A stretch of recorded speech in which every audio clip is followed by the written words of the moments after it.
Mincha Bezrat Hashem cet après-midi, 16h50, suivi de Arvit. Donc, je croyais du cours, suivi du couvre-feu.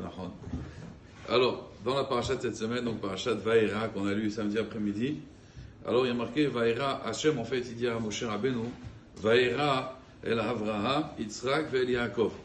Donc j'ai apparu à Avraham, Yitzhak et Yaakov. Alors les commentateurs ils demandent pourquoi il a besoin de dire Avraham, Yitzhak et Yaakov.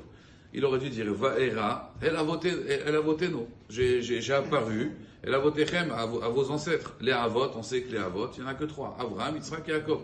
Quoi l'objet de préciser leur nom? J'ai apparu à Avraham, à Yitzhak, à Yaakov. Pareil, la même question on dit dans la Hamida. Donc quand on commence la Hamida, on dit Hashem, Hashem, Elokenu, Ve'eloke Avotenu. Ok, Avotenu, c'est Avraham, Yitzhak et Yaakov. Eloke Avotenu, Eloke Avraham, Eloke Yitzhak, Ve'eloke Yaakov. Pourquoi à chaque fois répéter les trois? Puisqu'on sait très bien que c'est Avraham, Yitzhak et Yaakov. En Avot et la Shlosha. On sait qu'il y a trois Avot. Pourquoi on dit Avotenu et on précise Avraham, Yitzhak et Yaakov?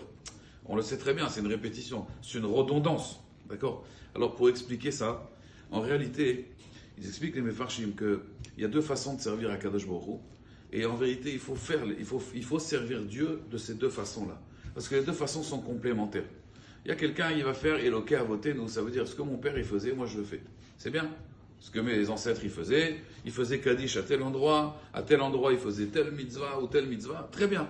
Mais le problème, c'est que on peut s'habituer après. On peut s'habituer. On va répéter la Hamida, il n'y a plus personne qui répond Amen. Rabotai, je faisais la Hazara, il n'y a plus personne qui répond. On s'habitue. Malheureusement, on s'habitue. Alors il y a Eloké Avraham, Eloké Yitzhak, Eloké Yaakov. Avraham, lui, il a été Mechadesh quelque chose. Il a parlé à Dieu. Qu'est-ce qu'il a fait? Il a pensé qu'en fait, pour ramener les gens à la Torah, pour se rapprocher même de Dieu, il faut faire du chesed. On aurait pu penser que le premier homme qui a parlé à Dieu, il se serait isolé comme ça dans une montagne, tout seul. Non, il a fait les restos du cœur. Il a ouvert sa tente à cinq côtés et chacun qui arrivait de n'importe quel côté, il pouvait l'accueillir. D'accord? Faire du chesed. Yitzhak, la rigueur. Lui, c'était la rigueur, il était rigoureux. Ensuite, vous avez Yaakov. Yaakov, c'était le mélange des deux. C'était le Tiferet. Ça veut dire que c'était la rigueur. Mais en même temps, c'était le chesed. Il faut toujours le mélange des deux. Mais ils n'ont pas recopié. Ça veut dire que Yitzhak, il n'a pas fait la Torah comme son père. Il a fait la Torah, bien sûr, mais pas parce que son père l'a fait. Lui-même, il a fait aussi un nouveau chidouche dans la Vodat Hashem. Et comme Yaakov aussi, c'est pareil. Yaakov, il a été Mechadesh, ça veut dire qu'il a innové. Il a innové dans la Torah. Donc il faut les deux. Il faut faire par rapport comme ils faisaient nos ancêtres, mais il faut aussi innover dans la Torah. Parce que maintenant, si quelqu'un il fait que d'innover, le problème c'est que comme c'est avec son esprit, demain quelqu'un va lui poser une question, il ne saura pas quoi répondre. Eloké a voté nous.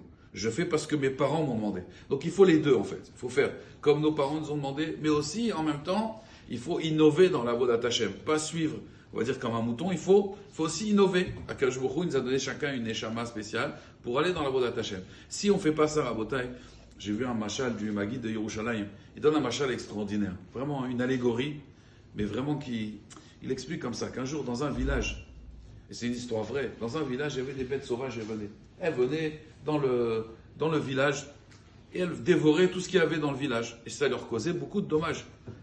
Ils ont demandé conseil à un chacham, quelqu'un d'intelligent. Il leur a dit, regardez, vous allez maintenant à l'entrée de la ville, vous allez prendre un terrain, vous allez mettre de la nourriture. Bon, ils ont mis plein de nourriture. Le soir, les bêtes sauvages, elles venaient, elles se servaient. Un jour, 2 jours, 3 jours. Ils ont dit, ça va nous coûter cher. Ça, il a dit, attendez, vous allez faire des économies dans l'avenir.